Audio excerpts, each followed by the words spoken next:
Welcome to AngKampanero, Tinig ng Katotohanan, Tunog ng Kasaysayan. Thank you for joining us as we dive into another deep and fearless political analysis. Is Senator Imee Marcos now carrying political baggage instead of gaining momentum just because of her alliance with Sara Duterte? Today, we break down why attorney Larry Gadon's now viral comment, calling Imee's political move a kiss of death, might not just be colorful language, but a serious warning grounded in real political outcomes. Let's begin with what Gadon said. He believes that Imee Marcos' decision to back Vice President Sara Duterte could cost her votes, not just a few, but possibly enough to derail her re-election hopes. Harsh? Maybe. But is it far from reality? Let's examine. Look at the rallies organized by the Duterte camp in the past year.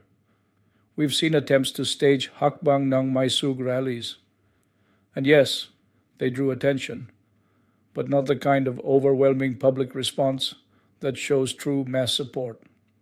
In Davao City, Sara Duterte's own stronghold, a prayer rally in late 2024, only managed to gather around 1,000 supporters. In political terms, that's modest, especially when we're talking about someone who is supposedly a front-runner in the opposition. Now compare that to the numbers Bongbong Marcos pulled in 2022, 31 million votes. Let that sink in. 31 million Filipinos from Luzon to Mindanao casting their vote for him. Was it all because of the Duterte endorsement? That's the line the Duterte camp loves to push, but the facts suggest otherwise. Long before the Uni team was formed, Marcos had already built his base. From his vice presidential run in 2016, where he came a close second, to his continuous nationwide campaigning in the years that followed, Marcos carved his own path and earned his support. Let's take another angle. Election results.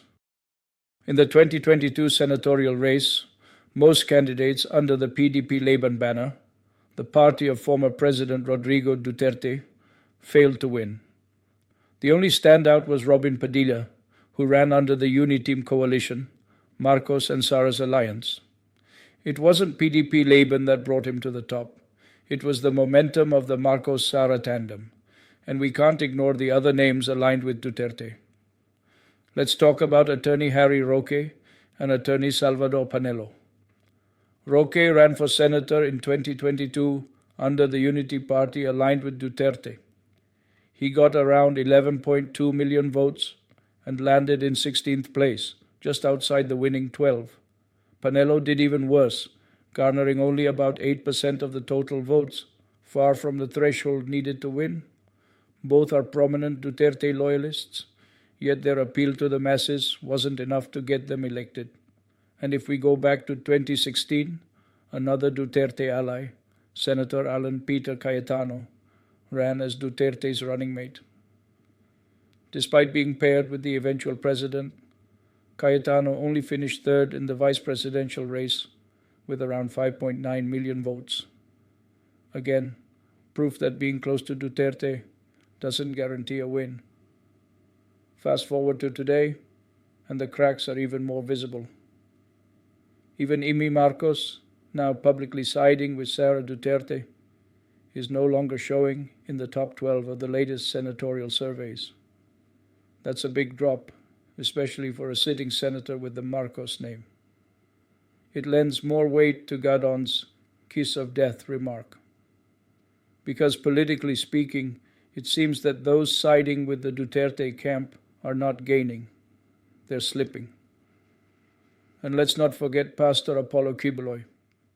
Despite his closeness to Duterte, his arrest didn't spark mass outrage or spontaneous protests, just silence from the majority. Another clear sign that the supposed massive Duterte base may not be as solid or as active as it once was. So what does this mean for 2025? Simple. The narrative that the Duterte camp remains kingmaker is now being challenged by reality. And Imee Marcos may be learning that the hard way.